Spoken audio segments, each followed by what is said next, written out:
Bonjour à toutes et à tous, bienvenue pour ce nouveau webinaire de LabVie, avec aujourd'hui comme sujet comment exploiter les données de laboratoire en R&D pour prendre de meilleures décisions, le tout articulé autour d'une démo en live de notre solution. Avant de commencer, pour information, pour ceux qui participent pour la première fois, ce webinaire est actuellement enregistré et donc vous recevrez par la suite un email avec le lien contenant toutes les informations, le PowerPoint et aussi le lien vers la vidéo. Au cas où vous assistiez pour la première fois à l'un de nos webinaires, qui est LabVie et pourquoi est-ce que vous avez reçu une invitation de la part de nos collègues de chez Netch? Peut-être pour commencer par le bas, LabVie est une entreprise du groupe Netch et nous coopérons avec Netch Analyzing et Testing de manière très étroite depuis maintenant quelques années. Et donc, une fois toutes les quelques semaines, nous organisons un webinaire LabVie par le canal Netch, ce qui explique la raison de l'invitation. Que fait LabVie? Nous ne sommes pas vraiment dans le monde du laboratoire avec des équipements, nous sommes une entreprise de software et nous avons pour objectif d'accélérer l'innovation matériaux, le développement de formulations pour une industrie en Europe qui continue à façonner le monde de demain comme elle l'a fait ces dernières décennies. Nous sommes d'avis que la manière dont l'innovation matériaux est actuellement réalisée et faite n'est plus conforme aux besoins et aux attentes. Et c'est pour ça qu'on a développé une plateforme intelligente, donc notre solution logicielle, au sein même du groupe Netch, donc vraiment pour l'industrie, par l'industrie, pour l'industrie, puisque nos clients sont tous issus de l'industrie. Qu'est-ce que ça veut dire et ce qu'on va voir aujourd'hui, c'est vraiment cette exploitation de la donnée qui est nécessaire en R&D, au laboratoire, pour pouvoir développer de meilleures formulations, de meilleurs produits, beaucoup plus rapidement, mais aussi prendre de meilleures décisions qui soient donc plus éclairées. Euh, et une partie un petit peu de notre mission, c'est aussi d'ouvrir l'accès aux technologies telles que l'IA par exemple, puisqu'on va parler d'IA aussi aujourd'hui, à toutes les entreprises, quelle que soit leur taille, quel que soit leur niveau de maturité digitale, quelle que soit leur industrie.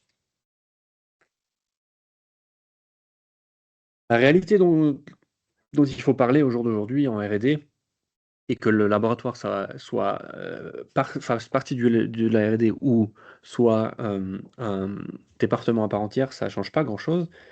Mais chaque collaborateur dans une équipe R&D perd environ 45 minutes par jour à rechercher des données qui existent déjà, mais qui ne sont pas vraiment accessibles. Donc pour une équipe de 10 personnes, ça vous donnerait environ 1650 heures par an, ce qui représente l'équivalent d'un poste à temps plein. En parallèle, si je prends les chiffres, étant donné que nous sommes une entreprise allemande, j'ai pris les chiffres de l'Allemagne qui sont comparables et transposables à n'importe quel pays européen. Rien qu'en Allemagne, entre 2026 et 2036, il y a à peu près 20 millions de travailleurs qui vont partir en retraite. Et donc à chaque départ de retraite, ou de départ de l'entreprise d'ailleurs, mais le départ en retraite est encore pire, une partie du savoir qui est quand même ce savoir stratégique en R&D disparaît avec la personne. Ce qui veut dire que pour l'entreprise, on va parler d'un retour sur investissement, un ROI négatif ou nul sur ces connaissances pour lesquelles on a investi de l'argent pendant toute la carrière de la personne.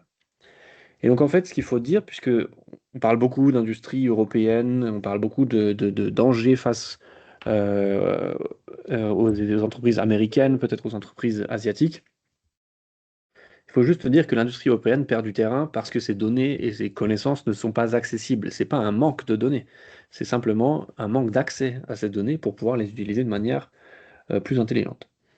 La solution dont on va parler aujourd'hui est donc l'AppVie, notre plateforme d'intelligence des matériaux, qui va permettre d'accéder à toutes les données qui sont pertinentes et utiles depuis un même endroit qui est centralisé, une base de données centralisée. Donc on va parler aujourd'hui de données, de data, que ce soit données matériaux, de procédés ou des résultats de mesure. On va parler de workflow, même si on va en parler très rapidement. Et on va parler d'IA, en partie d'IA générative, mais aussi prédictive. Voilà un petit peu l'agenda pour aujourd'hui. Je vous propose d'aller directement dans la solution. Ce que vous voyez ici, c'est mon système de démo. Et donc, on va se loguer. Je le laisse en anglais pour pouvoir avoir un peu plus de consistance et pas mélanger les langages, puisque je n'ai pas documenté mes projets, mes essais, etc. En français. Pour vous faire un tour très rapide, puisque certains d'entre vous ne connaissent peut-être pas notre solution, pas du tout, dans la vie, on va trouver quatre éléments principaux. On va d'abord retrouver les ressources, tous les éléments dont j'ai besoin pour conduire un projet ou un essai. Ensuite, on va avoir les projets, on va avoir les données qu'on verra tout à l'heure, et on va avoir notre assistant IA qui est ici sur le côté, qui sont en gros les quatre briques de notre solution, avec des objectifs un peu différents les uns des autres. Si je commence avec les ressources, ce que vous voyez ici, c'est la base de données des matières premières que j'utilise dans mon service R&D fictif, donc dans mon système de démo. Pourquoi est-ce que je vous montre ça et quel est le rapport avec l'utilisation de la donnée? Dans un peu plus de 50% des cas, nos clients gèrent ces données de matières premières dans un système ERP et non pas dans l'AppVie. Mais dans l'AppVie, j'ai quand même accès à cette bibliothèque, seulement je ne peux pas modifier les informations. Et donc c'est là où on commence à utiliser de la donnée de manière un peu plus optimisée que ce qu'on ferait si on travaillait seulement avec Excel. Pourquoi? Puisque ici, ce qui se passe, c'est qu'en général, sauf exception et configuration individuelle, vous avez une mise à jour ou une synchronisation qui se passe la nuit, donc une fois par jour, entre le jeu de données de l'ERP et le jeu de données qui est dans la vie. Et donc chaque changement dans l'ERP, par exemple, un prix a été actualisé, un nouveau matériau a été enregistré ou une matière première n'est plus disponible, ce genre de scénario. Au plus tard, le lendemain, le même niveau d'information, la même actualité est disponible dans votre bibliothèque, dans l'appli aussi. Ce qui fait que si je clique sur le premier ici, je vois que c'est un matériau qui est utilisé aussi en production, je vois le type ici. Donc c'est un matériau vraiment qu'on utilise non pas en R&D, mais aussi pour produire nos formulations ou nos produits. Je vois que c'est une catégorie spécifique, je vois que ça a une base chimique, un fabricant, éventuellement, pour le coup, on l'a pas fait, mais j'aurai éventuellement la dernière date d'update de la fiche de sécurité, le prix par kilo, etc., etc. Donc des éléments après un peu plus physiques et ou chimiques, qui vont varier en fonction de la catégorie forcément. Et donc, je vais toujours avoir la possibilité, chaque jour, de travailler avec des données d'entrée, donc de matières premières, qui sont toujours actuelles. J'ai plus à me poser la question, est-ce que je travaille avec le bon prix? Est-ce que je travaille avec les bonnes données techniques? Ça sera actualisé automatiquement. Pour ceux qui n'ont pas de RP, eh ben c'est tout simple, on crée tout ça en utilisant le menu qui est ici, et on peut créer cette donnée-là et la gérer dans l'appli directement. On peut aussi faire un mélange, puisque souvent, quand je suis dans un département R&D, je vais avoir des matières premières que je teste pour, par exemple, faire une qualification de fournisseur, éventuellement qualifier une substitution ou en tout cas évaluer la performance d'un matériau de substitution. Ce genre de choses, on pourrait aussi faire un mélange avec plusieurs possibilités, que ce soit par couleur ou par catégorisation, de différencier les matériaux dans cette même bibliothèque.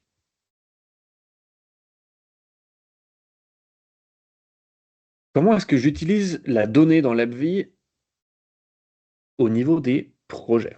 Je vais vous ouvrir un des projets, donc c'est des projets du monde des peintures et traitements, revêtements de surface et encre, donc des choses assez simples, mais plutôt chimiques. J'en ouvre un, et en fait, vous voyez directement ici, déjà, on a les détails. Donc, les détails, c'est-à-dire que j'ai toute une description avec les objectifs du projet.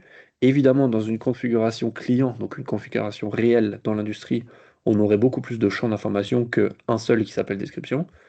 Mais déjà, là aussi, j'utilise toutes les données disponibles sur le contexte de mon projet, je les entre dans la vie pour que moi et aussi notre assistant IA aient accès au contexte le plus large possible.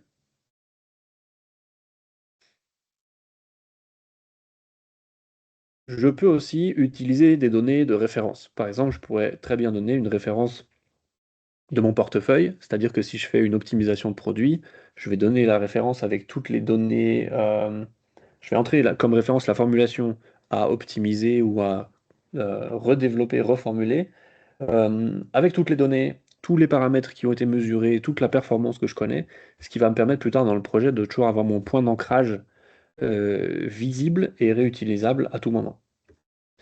Si on passe maintenant dans le mode travail, qui est le mode quotidien de la plupart des chimistes ou des utilisateurs de la vie, on va dire, ingénieurs chimistes et compagnie.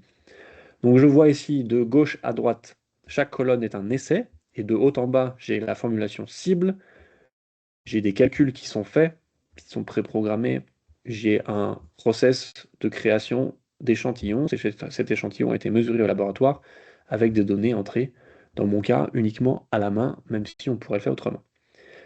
Utiliser la donnée, selon moi, dans ma vie de tous les jours en tant qu'ingénieur, c'est aussi pouvoir se concentrer sur les choses les plus importantes. Et c'est pour ça qu'on a une fonction qui permet de filtrer les résultats déjà existants. Donc si par exemple je dis je veux focaliser sur seulement les trois premiers essais que j'ai effectués, je peux faire ça aussi. Je peux aussi utiliser les composants, je pourrais me focaliser vraiment sur les choses, puisqu'un projet peut durer des mois et des mois, peut avoir des centaines d'essais. Je vais venir ici me focaliser un peu sur la donnée. Et c'est aussi ça, pour nous, utiliser la donnée, c'est très très large comme terme. C'est vraiment aussi le fait de pouvoir dire, est-ce que je peux filtrer, cacher euh, certains éléments dont je n'ai pas besoin pour être focalisé sur vraiment le scope de la tâche d'aujourd'hui. Voilà, j'allais dire une première fonctionnalité qu'on appellerait un peu nice to have, qui n'est pas la plus critique, mais que je trouvais intéressante de vous présenter aujourd'hui. Maintenant, une des plus grosses parties de la valeur ajoutée dans l'utilisation d'une solution comme la nôtre, c'est vraiment de pouvoir documenter tous les détails de A à Z. Je prends un exemple. Vous êtes euh, au bureau, donc vous êtes assis et à votre bureau et vous réfléchissez à la formulation que vous voulez définir. C'est cette formulation-là qu'on voit sur la gauche. C'est la formulation qu'on va appeler la formulation cible. Maintenant, vous définissez des quantités. Par exemple, ici, si c'était en grammes, je l'ai entré en pourcent, mais ça pourrait être en grammes du coup.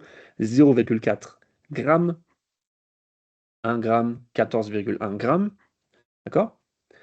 Ça, c'est ce que vous voulez atteindre, c'est votre objectif. Maintenant, la réalité fait que quand j'utilise une balance, il y a une marge d'erreur. Quand je fais moi quelque chose, il y a une marge d'erreur aussi humaine. Et donc, ce qui est important, c'est de pouvoir, quand je suis au niveau de l'échantillon, d'aller voir les détails de l'échantillon. Donc, vous voyez, détails. Je clique dessus et en fait, je vois pour la formulation la variation entre ma cible que ce soit en pourcent ou en valeur propre, et la vraie valeur que j'ai vraiment mesurée lorsque j'ai créé mon échantillon. Et en fait, ici, on n'a pas de variation, mais en fait, ça va me permettre de pouvoir documenter la réalité et la cible, et de pouvoir comparer ma performance de formulation après. Si jamais il y a une performance qui n'est pas celle qui est attendue, je vais pouvoir essayer de retracer ou de corréler ça à éventuellement une variation dans ma formulation ou alors dans mon process, qui, par exemple, mon process de dispersion, qui n'a pas été 2500 tours par minute, mais peut-être 3000 tours par minute. Et donc, en fait, ça va me permettre d'avoir accès à beaucoup plus de détails et d'informations que ce que j'aurais si j'avais un template dans Excel assez simple, sur lequel on n'a jamais pris la peine d'optimiser, d'ajouter des éléments. Ce qui est intéressant, c'est que toutes ces informations-là, toutes ces données-là que je vous montre, elles sont toutes documentées exactement de la même manière, extrêmement structurées dans la base de données, puisque chaque entrée ici est un point de données dans une des colonnes de la base de données. Ce qui va faire aussi que lorsque je fais une recherche à travers tout mon historique, je vais pouvoir être capable de retrouver les différences entre la cible, l'état actuel, les vraies valeurs comparées aux valeurs théoriques, etc. Ce qui va rendre mon interprétation et mon analyse beaucoup plus poussée que ce dont je suis capable aujourd'hui si j'utilise simplement des fichiers Excel. Comment est-ce qu'on peut utiliser la donnée dans le mode travail encore? De la même manière, on pourrait aussi juste très très simplement cliquer ici en haut à droite sur les graphiques et choisir sur l'horizontale et la verticale, sur ces deux axes, les éléments que je veux indiquer. Alors ici, j'ai la brillance à 60 degrés pour chacun des 21 essais. Vous voyez ici, il y a un point tout seul, c'est parce qu'en fait, pour l'essai numéro 10, j'ai eu deux échantillons, et donc il ne me trace pas la courbe pour deux, mais je pourrais très bien aussi dire, je veux plutôt en barre, je veux plutôt juste les points, ou le diagramme avec la ligne, peu importe. Et ici, j'ai là une propriété de colorimétrie de ma formulation, pareil, sur le nombre d'essais. Maintenant, je pourrais aussi faire des corrélations entre la brillance et la colorimétrie. Ces graphiques-là, je peux les dupliquer, je peux les copier, je peux les télécharger en tant que fichier image et les utiliser ailleurs, par exemple. Tout cela est complètement possible et assez personnalisable. Donc l'avantage ici, c'est que j'ai pas besoin d'entrer de formules de mathématiques, de faire de calculs. Je n'ai pas besoin d'ajouter dans les diagrammes d'une manière un peu compliquée, comme c'est dans le cas dans Excel, de choisir ou dans 80% des cas, on se trompe entre X, Y, le nom, mais les valeurs, c'est toujours en fait les mêmes choses. C'est une manière beaucoup plus simple, en 3 clics. J'ai mon diagramme, puisque j'ai pas besoin d'aller sélectionner quelles données je veux avoir où, et peut-être que j'oublie une des lignes ou une des colonnes. Ici, j'ai directement des menus pour X et Y, et c'est des menus c'est des informations qui sont disponibles dans tous les essais. Donc voilà, une vraie valeur ajoutée. C'est très rapide d'avoir une vue d'ensemble, donc de pouvoir utiliser cette donnée. Entre autres, imaginez que ce projet-là, l'essai 21, c'est que la première moitié. Euh, Vraiment, en quelques secondes, j'ai une vue d'ensemble sur la première moitié de ce projet-là et éventuellement certaines performances et la direction dans laquelle se développe ce projet. Voilà.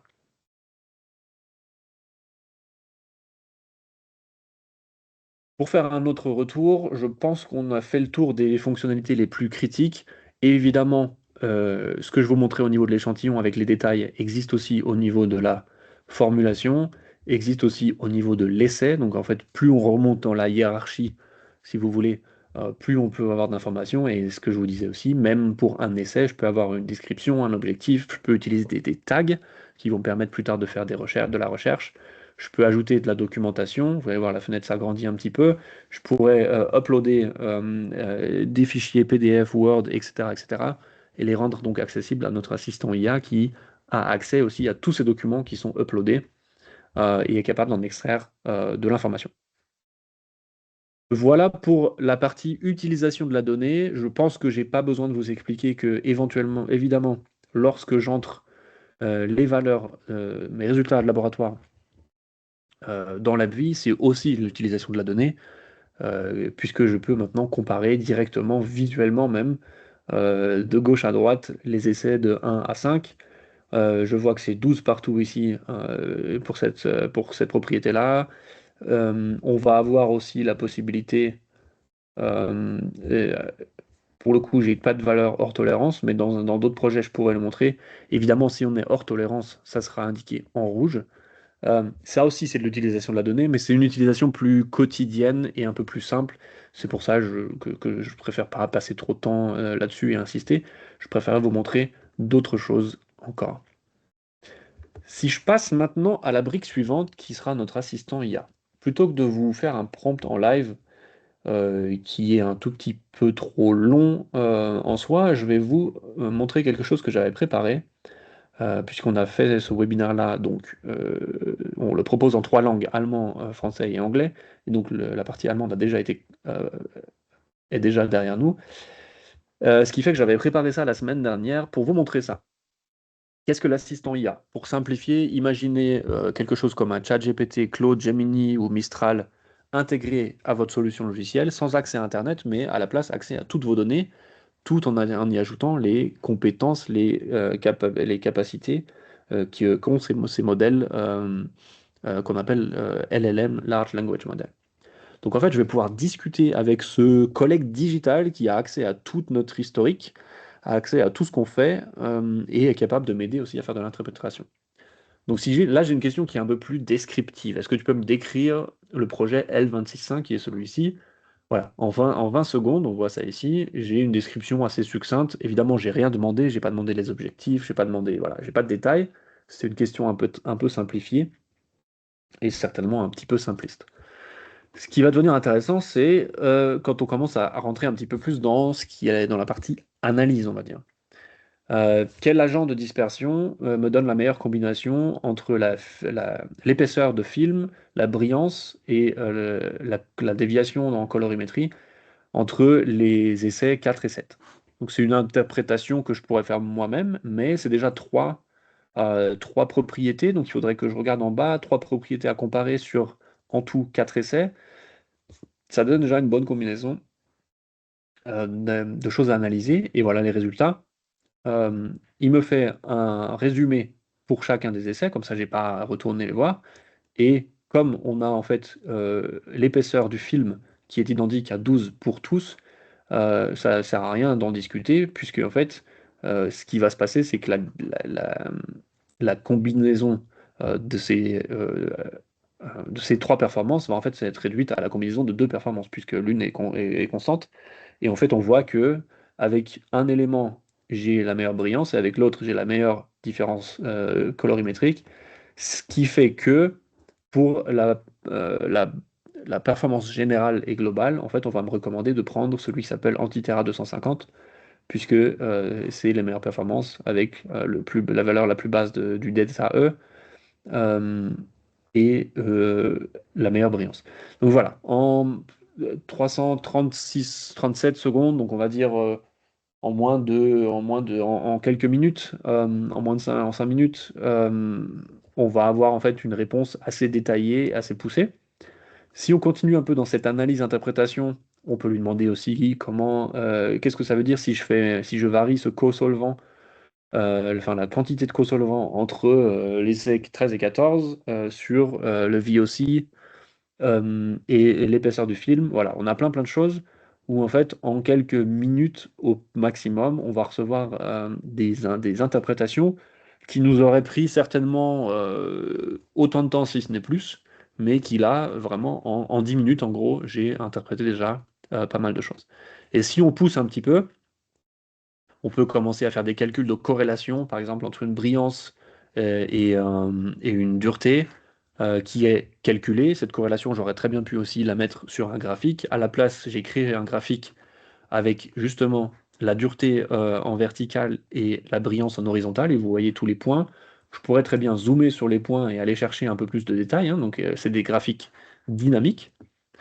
Euh, et à ce graphique, je lui ai demandé d'ajouter une ligne de tendance pour voir, par exemple, je sais pas, il y a plein de points de ce côté-là, les derniers, je peux aller zoomer un petit peu et aller voir en fait ce qui se passe de ce côté-là. Voilà. Comment utiliser la donnée? Ici, on parle de vraiment quelques minutes pour arriver d'un résumé de projet à ce genre de diagramme et de graphique, avec en plus la possibilité d'y ajouter du savoir, j'ai envie de dire un peu plus chimique ou technique en tout cas, dans la partie interprétation. En parlant de ça, je voulais vous montrer encore une chose. Je passe là-dessus parce que c'est pas très intéressant, mais ce qu'on vient de voir là, les questions, donc on a la synthèse de projet, résultat, analyse, analyse de cause et ce genre de choses. Donc ça, c'est les questions, c'est pas toutes les questions qu'on vient de voir dans le chat, c'est quasiment toutes, mais on a fait un chat sur le même projet, une fois dans la vie, et on a exporté les données du projet, donc les 21 essais avec toutes les mesures, les formulations, etc., ce que vous avez vu dans le mode travail. On a exporté ça dans un fichier Excel et on a mis ça dans le chat GPT. Et voilà. On s'est amusé en fait à faire la comparaison de 6 questions et donc 6 réponses. Sur la partie synthèse du projet, il faut dire avantage ChatGPT. Pourquoi? Parce que c'est des outils. Un ChatGPT est un outil de texte. Et donc il ne va jamais se limiter à l'information qu'il a, il va toujours broder autour de l'information supplémentaire. C'est très exhaustif.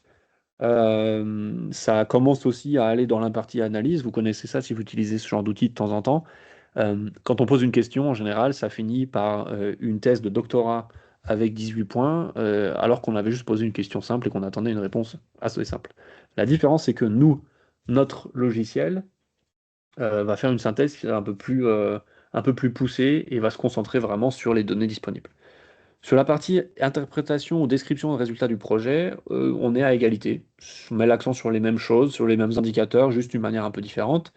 Sur l'analyse de l'effet de l'agent dispersant, on est aussi à égalité, même si l'FV a une analyse un tout petit peu plus poussée, mais on se dit qu'au final, c'est équivalent.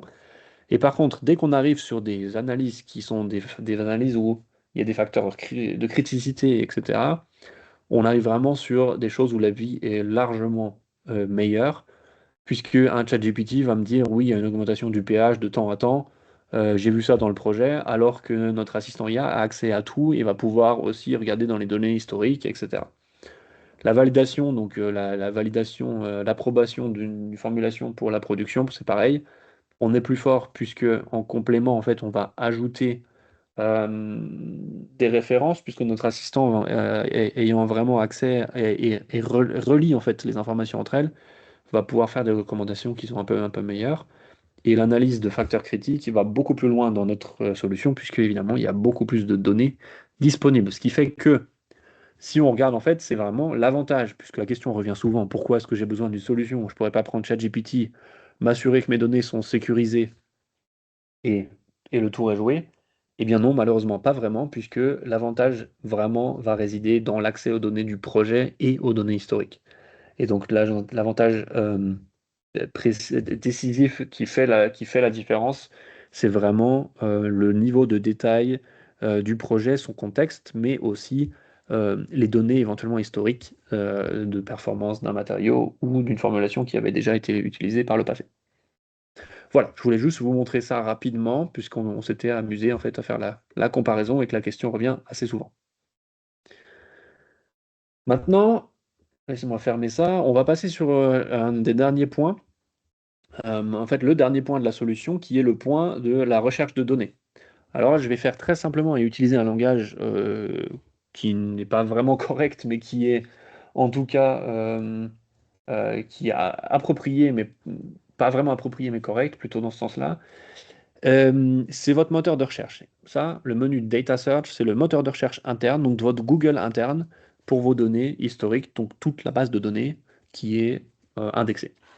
Je vais vous montrer par exemple la recherche. Je cherche toutes les formulations, vous voyez en haut ici, formulations, qui contiennent le matériau qui s'appelle blanc fixe dans ma base de données. Voilà.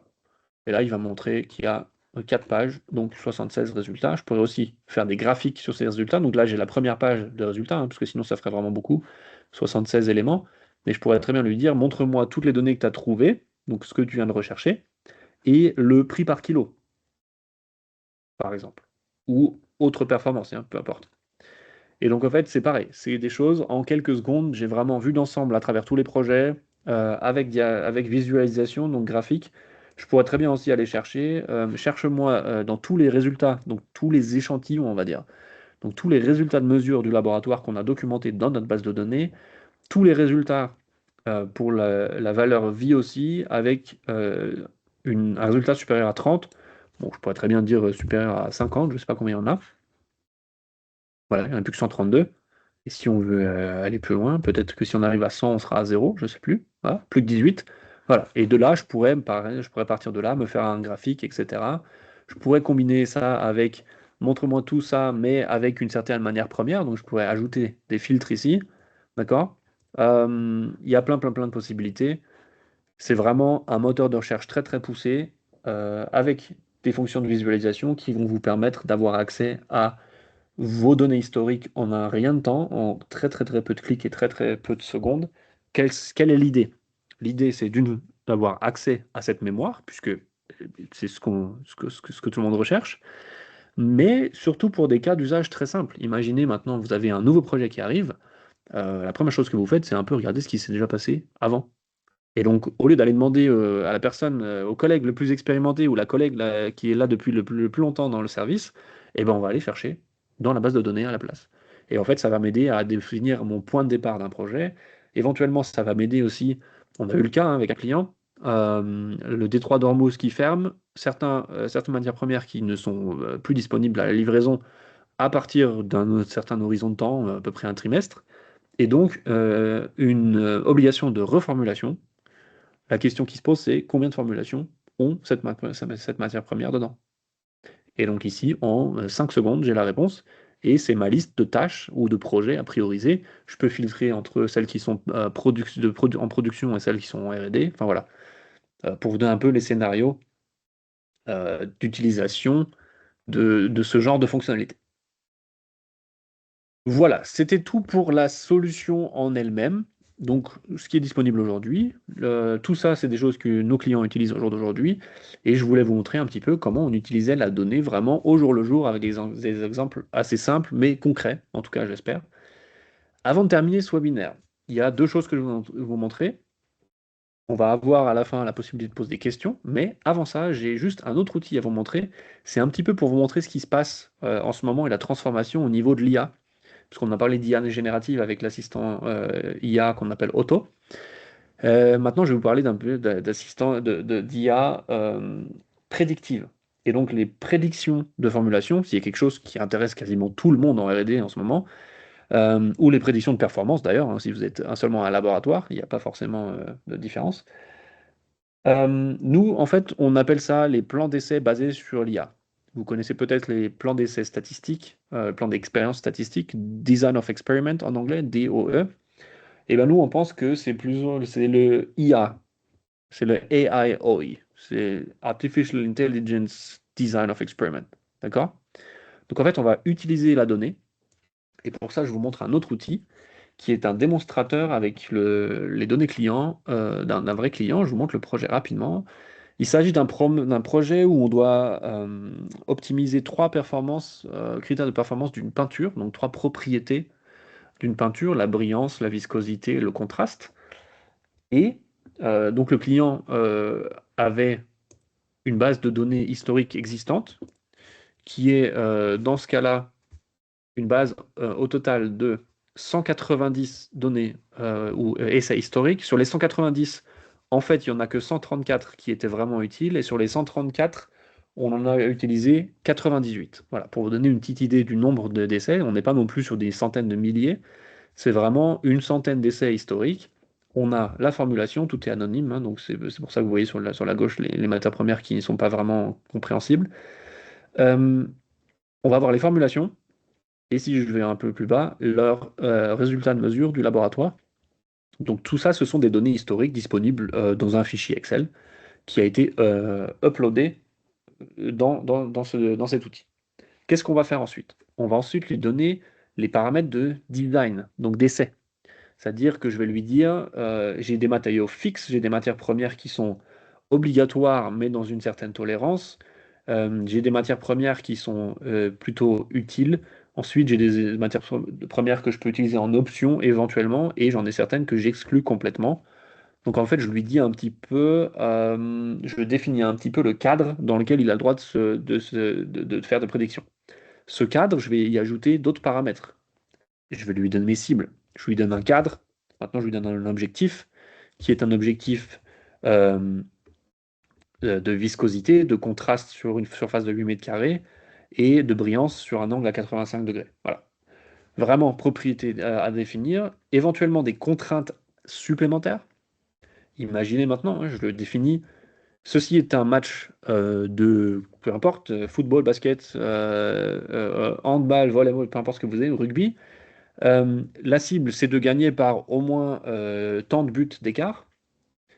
Et les contraintes, par exemple, ce serait de pouvoir de jouer sous la pluie par une température de 15 degrés, ou de ne jouer qu'à une main ou à seul pied. Enfin voilà.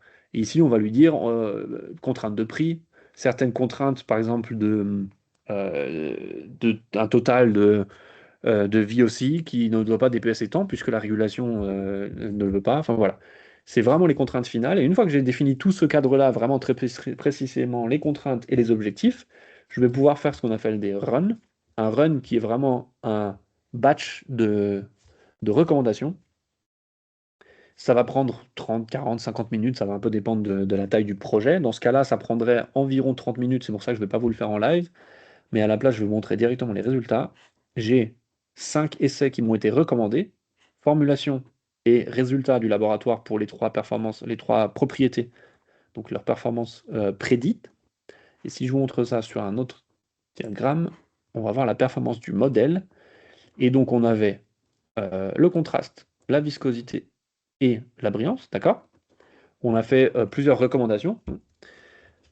Première recommandation, prédiction 98-72, résultat mesuré au laboratoire 98-25. Vous voyez, hein, gauche-droite, c'est toujours la prédiction comparée à au vrai résultat du laboratoire.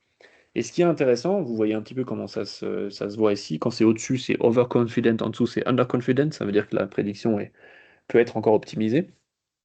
Et en fait, ce qui va être très très très très intéressant ici, c'est de pouvoir dire, en fait, je fais un premier run avec mes données historiques et le système va me dire, voilà, j'ai besoin encore de temps de run, j'ai besoin encore de temps de données. Et en fait, ces données mesurées ici sont entrées dans l'outil pour que le prochain cycle de la prochaine itération de prédiction utilise pas seulement la donnée historique, mais aussi les nouvelles données. Et en fait, c'est ça la différence entre les plans statistiques et l'approche que l'on suit. Nous, les plans statistiques vont vous donner 150 essais à réaliser, mais vont pas apprendre au fur et à mesure. Alors que nous, on va peut-être vous en proposer 5 ou 10, et ensuite, de ces 5 ou 10, on va apprendre le plus possible pour se rapprocher de la valeur optimale pour les propriétés qu'on est en train de regarder et la performance qu'on souhaite atteindre. Voilà un petit peu pour montrer, ça c'est déjà la réalité aujourd'hui. Évidemment, c'est pas la majorité des entreprises, c'est on va dire les plus innovantes, donc peut-être le premier quart des entreprises dans l'industrie. C'est une approche très efficace puisqu'on n'a pas besoin de beaucoup de données historiques, ce qui fait que ça la rend aussi accessible financièrement, contrairement à des projets de machine learning classiques, dont on avait parlé aussi cette année ou en fin d'année dernière, qui eux coûtent vraiment des sommes à 6 chiffres au minimum et ont besoin de centaines ou de milliers de points de données pour pouvoir commencer. Alors que ici, vraiment, c'est très très efficace. On utilise des combinaisons technologiques qui sont qui sont très poussées, mais qui sont aussi validées depuis pas mal de temps. C'est pas des technologies complètement disruptives où on n'est pas sûr de ce qui se cache derrière. Pour vous donner un ordre d'idée, à peu près 50 à 60% des demandes clients sur ce premier semestre 2026 ont dans le cahier des charges euh, cette partie des prédictions aussi. Donc une autre manière d'utiliser la donnée qui est dans ce cas-là, utiliser les données historiques pour prédire le futur. Voilà, c'était tout pour aujourd'hui. Merci beaucoup de votre participation.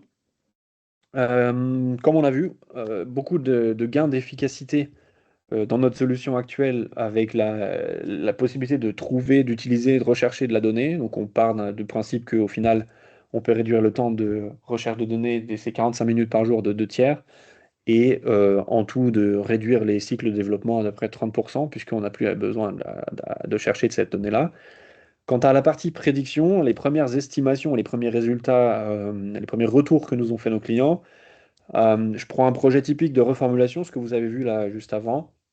Euh, le chimiste, l'ingénieur chimiste qui nous aide ou qui nous a aidé à conduire ce projet-là nous a dit qu'il aurait pu économiser à peu près une centaine d'essais et réduire donc le cycle ou le temps de développement en tout cas d'à peu près 70%. Voilà un peu pour la valeur ajoutée de la donnée, cette donnée qui est disponible. Encore une fois, je ne parle pas de données complètement nouvelles à créer, c'est de la donnée disponible. Vous l'avez à disposition. Il ne faut plus, il n'y a plus qu'à la mettre en forme. Utilisez une base de données structurée, structurez l'ensemble et vous pourrez en tirer le meilleur par la suite, que vous soyez une entreprise de 5 personnes en R&D, de 10 personnes en R&D, de 100 personnes en R&D ou global à 500 personnes et plus dans le monde. Il n'y a absolument aucune différence, tout le monde peut en bénéficier. Merci beaucoup encore une fois. Si vous avez des questions, je reste à votre disposition encore quelques minutes. Vous avez la fonction Q&A en haut dans la barre d'outils. N'hésitez pas à poser vos questions, je vais y répondre en live avec plaisir. En attendant, je vais couper mon micro. Je vous souhaite une excellente journée. À très bientôt pour un prochain webinaire.